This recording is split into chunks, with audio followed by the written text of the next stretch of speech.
Good afternoon. This is the Elliott Wave weekly update for the S&P 500 being recorded on Saturday, March the 22nd at 12:10 p.m. Pacific Daylight Time. I have taken some time to really go over both the cash and the futures market here in the SPX or in the S&P 500. And although I'm not really making any changes, I still feel that the market is working through the initial minor wave A down to kick off the intermediate fourth wave correction. Now, there have been a little bit of hedging back and forth of the possibility that the intermediate third wave actually completed here. And it makes more sense if you're just using the futures market because of the contract difference. It's like from December to March, March now to June. This level, on basis the March contract, continued to show that this was the high compared to the high that the SPX made in February. So I prefer to stick with the SPX, which does not roll in terms of having a contract roll and then a larger interest and premium, et cetera, in that new futures market. I'm using the SPX. I'm using the high in the SPX in February as the completion point for the intermediate third wave. So that from there is where I believe we have begun to trace out the intermediate fourth wave. So we're putting, and still, in my opinion, the initial leg down is going to be 5 waves that will form minor wave A. And right now, we're still within this minute wave 4, which has now taken a much more extended view or just a more pattern or structure. And so really all I need to do is just, well, I will in a moment. And so I still feel we have an additional C wave to do. So it's breaking down into a double ABC, and I'll go over that in just a moment. But what I wanted to just put in is like I'm feeling that we still have a minute fifth wave down. I don't think that we'll get all the way down to these lows down here. I need to change that a little bit. Let me activate that drawing and put it where it belongs to be instead of taking in too much. There we go. So I still think that we eventually should get down to that low or the area towards that low of the previous fourth wave of one lesser degree, which of course is the minor wave 4, which was August of 2024. So if we're just finishing minor wave A, then we have a minor B wave, and if it should hold and come down in a fifth wave, then I think it just sets us up for, instead of having a minor B wave, which has the potential to take us all the way back up towards the highs of 6,100, it would limit that B wave to probably 50 to 62%, which is probably going to keep it down below 6,000. So with all that in mind, let me take this down to the 4-hour chart, and we're just going to start to take a look at what's inside. So again, what we have is there's the completion point for the intermediate third wave, and we have 1, 2, and then a 1, 2, 3, 4, 5, and very cleanly subdivided minute third wave, and now we're inside the fourth. So far, we have an A, a B, which ends up being an irregular, and then a C wave, and then an X, and now another A, B, and I need to make my adjustment right there. And let me activate that and put that where it needs to be. It's so right there, and this comes over to here, and they want to now switch that. And not sure why, but it did. Let me see if I can change the direction. Let's put it back on the right, on the right, on the right. And it's just going to stuff it all into one place. All right, well, sorry about that. I mean, it'll switch back again. In any case, here we have an ABCX, A, B, and these are the levels for the second C wave up to complete the minor 4. And then so you can see where they coincide. The 100% coincides again with 0.382, which is a 57.12. We have been slightly higher. We've been up to 57.15. And then on Friday, I believe it was Friday. Nope, it was not. It was last week. We got up to 57.11. So if we're just continuing, that's the A, and then part of the A wave down for the B wave started just below. So we're still within now, I believe, the C wave, the starting C wave coming back up. Now, let me break this down one more time to the hourly chart, and we'll see what we got. So right now, it probably is just wave 1. Well, I've got a 1, 2, 3, 4, 5, just a small wave 1, or 1, 2, 1, 2, and we're going to break higher in a third, and a 4, and then a 5, and end up here. That is more likely. We go 1, 2, 1, 2, and we're inside the third of the C wave. And so then we get up in a 3 and a 4 and a 5. And we have the potential definitely to get to 57.08 or up to that 57.15 level. And in essence, as well, should the market extend beyond, which it has total capability of doing, and I'll kind of explain some of what is behind this now in terms of how the gamma is expiring and what Friday likely has done and what they may produce for us coming into Monday or into the early part of the week. So I think that we do have enough, we can garner enough support or push as a lot of traders start to return and start to move out and put things up for next week and the week after for actually the 31st would be the next expiration. And so I think the market starts to prepare for that as we see a lot of gamma going out and expiring last Friday, which releases that gamma, which releases a lot and could produce a volatility pop, but at the same time where that gamma is going to get replaced. It's just being put in other places. So I'll get to that in just a moment. So if we extend beyond, which I believe we have a fairly high chance of doing so, it just takes us up to that next resistance level, the 1.618, which matches up with the minute 4 coming in at a 50% retracement, which is still far enough below that wave 1 where we're in fairly good shape. Once we get the 4, I can connect wave 1 to 5, and then we can get our fibs for wave 5 coming back down to complete that minor A wave.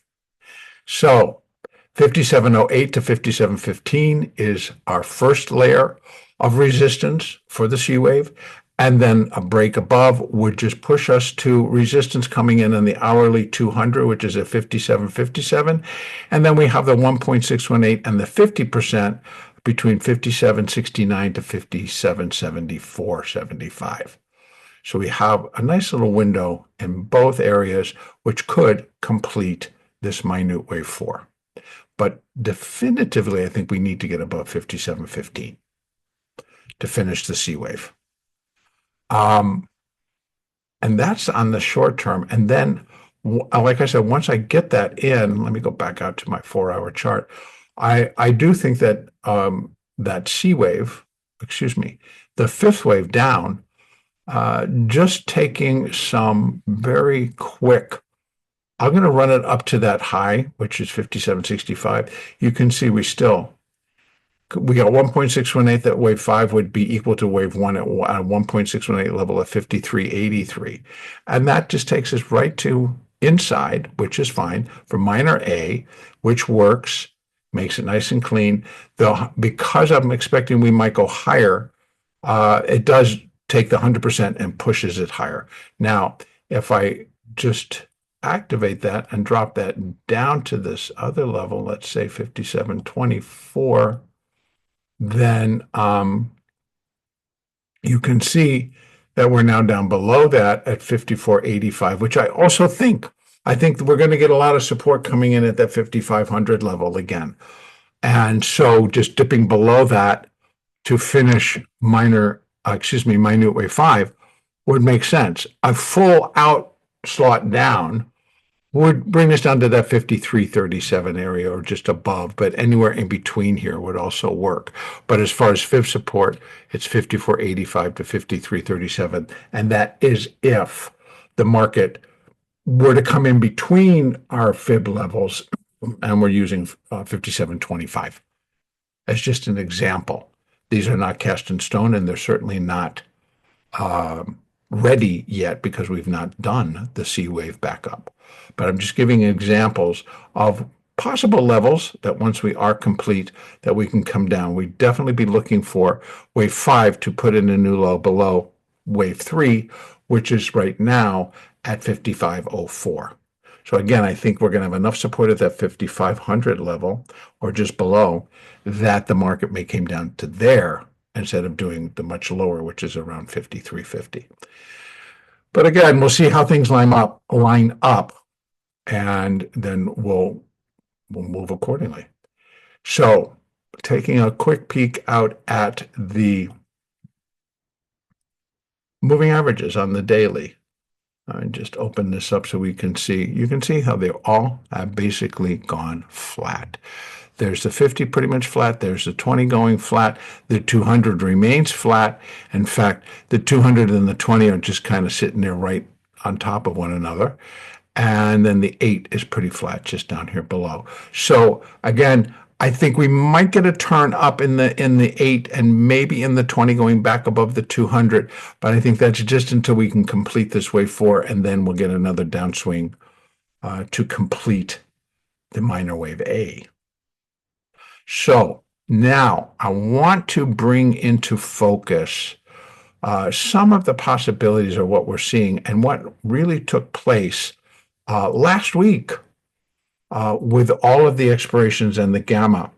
And so in terms of what kind of got taken out, what we need to do is we need to just take a look at where our levels were on Friday as we were coming in. And again, there's pretty much the same in that we saw that the call wall, which was down at 6,000, got pushed back up to 6,500.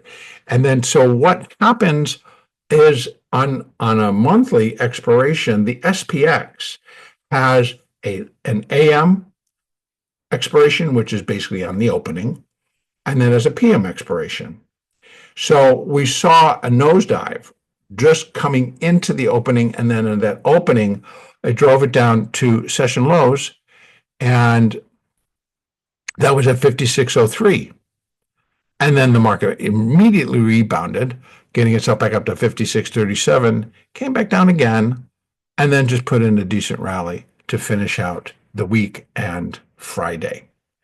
Now, so what happens after that AM is, of course, it releases a lot of gamma. And if that's where the majority of the gamma was sitting in terms of being an expiration and holding the market down because it was negative gamma, it's now been released. It's now been expired.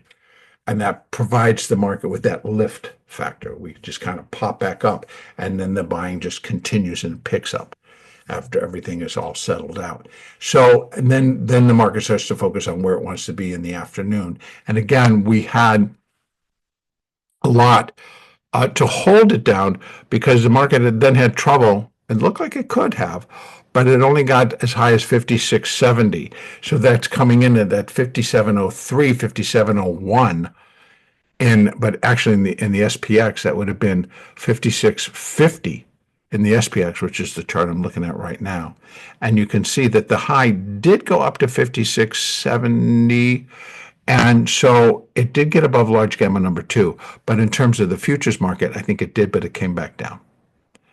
So here we got above it, and 5,700 also in the SPX. Now, this will be interesting is if it still sits there as we come in on Monday morning, the volatility trigger may reset because of Friday's expiration. So we're going to have to check that out. Because right now, as it was left on Friday, the volatility trigger is at 5,700 in the SPX. So, and that's also large gamma 1. So I don't know how much of that gamma has actually expired as a part of a part of Friday's expiration. So putting that all together, we now need to look at to see how these next numbers are going to come out, because what we're just also taking a look at is to how things really traded. And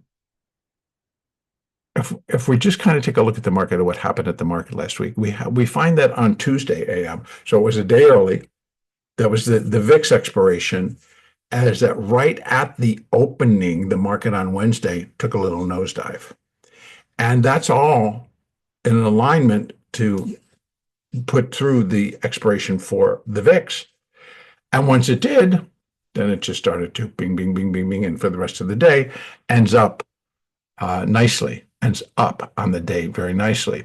And then again on Friday, what we saw was basically the same deal, that the S&P, the equity baskets that kind of came through right at the beginning, they started to move higher, and then, but the market had a little bit of a down opening, which again, AM expiration. So that's all taken care of. And then the baskets, which actually showed pretty positive from the start, but they remained positive, and that began to push the market up higher. And then so we finished higher on the day as evidenced here. Now, so there's just a lot of, and then again, what happened at the end of the day is that we saw that at the very end of the day, there was just a very strong buy, and we all saw it. We were there, like, whoa, what is that? It was just a fund or somebody or players or somebody coming in and buying about $2 billion in the last 20 minutes. That's a lot. That's a lot of purchasing of a lot of gamma.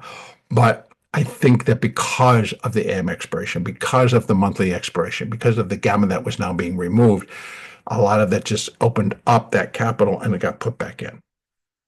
So the theory behind how all this can support Monday is that we may see that continued flow in, and that attempt to get above the volatility trigger. Now, remember, what the volatility trigger really is a signal of is that the possibility that we're going to move from a negative gamma atmosphere back to a positive gamma atmosphere. And what that does produce is the traders or the institutions or everybody, they're buying. So in other words, when market makers are having to sell the calls, because that's where the institutions are placing now, coming in and putting their money, because what's happening is they're going to be selling the VIX, they're taking that cash, they're putting it into the volatility of the underlying. So if we're looking at stocks like Apple, like Nvidia, Tesla, et cetera, and a lot of the other larger S&P stocks, then they're buying the calls, and that then the dealers have to sell the calls, and then their hedge is to buy the underlying. And that, of course, then supports higher prices in the indexes.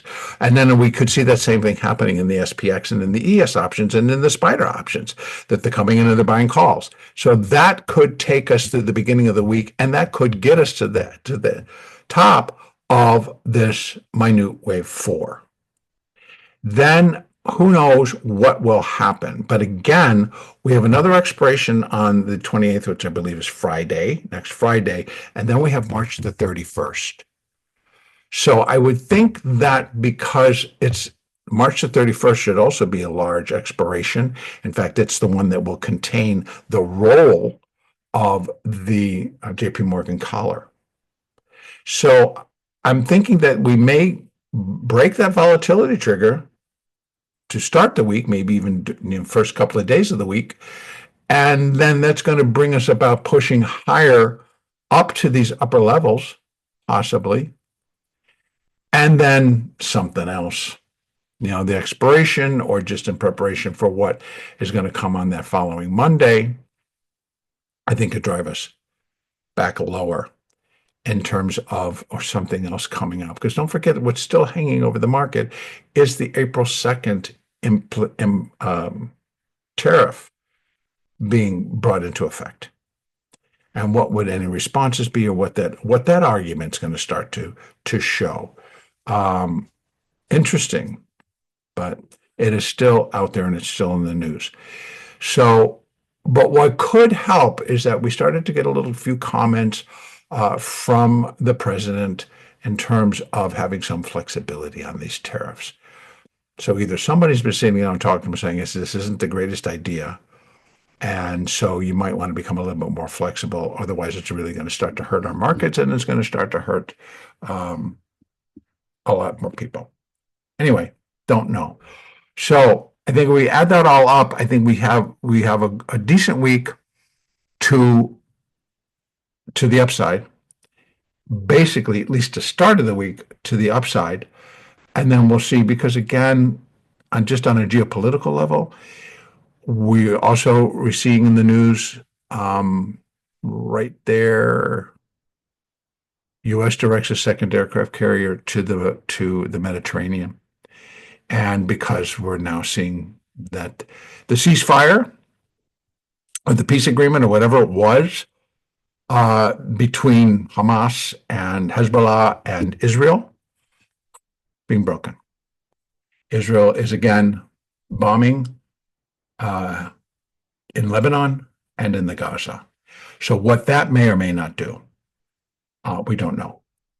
But if it escalates, where we finally get something that Iran comes in, well, that could be enough to kind of push this market in the other direction, regardless of how we feel about tariffs, like regardless how we feel about, oh, gee, we're breaking volatility triggers. So things can still stay a little bit sticky until we can get through, I think, the 4, and then we'll go into a minor B wave, which again, then we'll look at the characteristics of a B wave. All right, so that's kind of going to be it for the S&P 500 and the SPX. Let's go over and take a look at the ES just to update our levels so we can see what we're going on. So the same deal. And this is just I'm going to do on the hourly chart. I'll quickly just review it on the 4-hour chart. You see I'm still keeping the intermediate wave 3 at that February high. And so we're still coming down, and I think we need an additional 5th wave down. So we're finishing up the minute 4th wave, and I think we still have plenty of upside potential to go. And this is where I think, unless our numbers don't change in terms of where the volatility trigger is, that we'll find out on Monday morning, well, then I think that the market has a fair chance of getting above that level. If I just kind of take a look, as it was left, as I just said, the volatility trigger was at 57.51. Now, in the futures market, did not break it. Did not break it. In fact, 57.51 is right there. So, but that can easily be broken within this C wave up. And because the best I can say is that probably 1, 2, and then we're in a 3rd, and that should definitely, depending on where it resets and it be sitting come Monday morning. So right now, same deal. A, B, C, X, A, B, C. And again, both times the B wave produced an irregular. Not so much larger here, but basically $18 lower than where the X wave bottomed and where wave A started. So what that tells me is that we might get up close, or we would expect it to come above the C wave, to come above the completion point for wave A, and that's going to be 57.70. At 57.71 is 100% resistance. If it does it, it's going to do it just because it really didn't go down all that much further. Then this low was 56.50, and this low was 56.51. So basically, I'm looking for the C wave just to come in flat. And that could be enough to take it up and break the volatility trigger, but we don't get very far. We might hit this resistance and something else happens and we just start coming back down in that C wave. And again, once I get it, I will kind of put in, what did I have before? I'm just going to I'm going to put this one back, which is just the fibs. Nope, wrong way. Let's try that one again. I'm just going to stick the fibs on there for, oh, geez, Michael. Let me just do it correctly. Put it in there and we can see the 50% marker is just below that 1.618, 58.28. So I cannot rule out that we do make it up to these levels. And let me just fix that up and clean it up. I always think I do these things prior, folks, but I guess when I get down to it, I forgot to do that. So I am going to come in 618, 100, I'll leave that up there and put out the rest. So again, here's wave one. Wave four cannot overlap wave one, sitting way up there, right? But we can get up to 1.618 and the C wave. And 618 here, not common. So what we really want to see, I thought I had marked it. Let's take a look at that. We got that 50%, which can happen at 58.28. And 382 is probably going to sit right down on top of all that. Let me just kind of throw that one in there. Yeah, right where we are. So 382 pulls in nicely if this all turns into basically a flat. So our fib resistance accordingly sits at 57.71, which is just above. If that volatility trigger remains in the same place, then we're looking for it to get tagged and a little bit of extra push. Now that little bit of extra push could shove us up to the next window, which is 58.28 to 58.45. I'm definitely not looking for it to get up to 618. It can, but it puts the four way bigger than the wave two. And so there's the look and the feel starts to kind of wane a little bit. And if that happens, folks, I'm going to tell you how I'm going to look at it. I'm not saying that this can't happen, but it will change the A wave, again, pushing this out to the 4 hour, right? There's the whole previous four, and we're still looking for the A wave. It would put the completion of the A wave down here. And just how this all counts out, it's going to be a little bit weird, but it would put the minor A wave comes down in 3 versus 5. I think I would have a hard time saying 3, and I maybe not, but I could probably put the 3, put the 4 there, put the 5 here, and now we're in a minor B wave, which is also starting off really not like it wants to get much higher, but it could now. So in other words, we can kind of put the 5, I rearrange, and it just comes in as there's the A, there's the B, and we're now starting in the C wave up. And then we definitely could get 58.86 or even higher in a B wave. So both do exist, but now we just got to wait for the market to tell us which path it's taking. But I'm going to present both. I still believe that we're going to go up and complete the minute wave 4 and come down in a wave 5. If we don't and we just start breaking higher, then I'm going to switch it. And I will talk about that. It still could be a 5 waves down for minor A. It's just not going as deep as I would like it to go before we start the rally, but I could. And still, we'd be looking for, let me just kind of, that B wave would actually, I'd have to take it all the way from there. So, but we'll see what happens, because right now I'm leaving it here. That's an alternate that we've already completed the minor A wave. And if I have to put the minor A wave here, and then we're starting in a very strange looking irregular, which I can't do, I would have to move this 3 here, the 4 there, and put the 5 here. And that is possible. So it still would be 5 waves. And what we would then be looking at is the fibs going higher for that B wave. We're looking at 59.65, between 58.86 to 59.65. That's a 50 to 62%. So, and that's if I take it from there. Otherwise, we wait for the 5th wave to come down, and then I still draw the same lines, but it'd be different. So the alternate would suggest that minor wave A is done, and we're going to go higher in the B wave, and that would cover us if we get that stronger push. So there's both sides. Right now, I'm looking for much more than here, and then we come back down into 5. If we get much more than that, then it's going over to the alternate. All right. That's going to be it. I'm going to get this published and posted. And next update will be on Monday morning.